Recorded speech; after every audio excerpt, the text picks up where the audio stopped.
నమస్తే, welcome to four sides TV. నేటి నుండి ఇంటర్మీడియట్ పరీక్షలు ప్రారంభమయ్యాయి.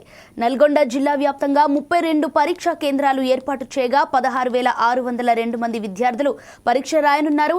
మొదటి ఏడాది జనరల్ విభాగంలో 6,633 మంది, ద్వితీయ సంవత్సరానికి 6,722 మంది, వొకేషనల్ మొదటి ఏడాది 1,652 మంది, ద్వితీయ సంవత్సరానికి 1,595 మంది పరీక్షలు రాయనున్నారు.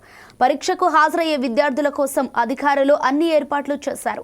ఉదయం 9 గంటల నుంచి 12 గంటల వరకు పరీక్షలు నిర్వహిస్తారు. నిమిషం లేట్ అయినా అనుమతించేది లేదని అధికారులు స్పష్టం చేశారు.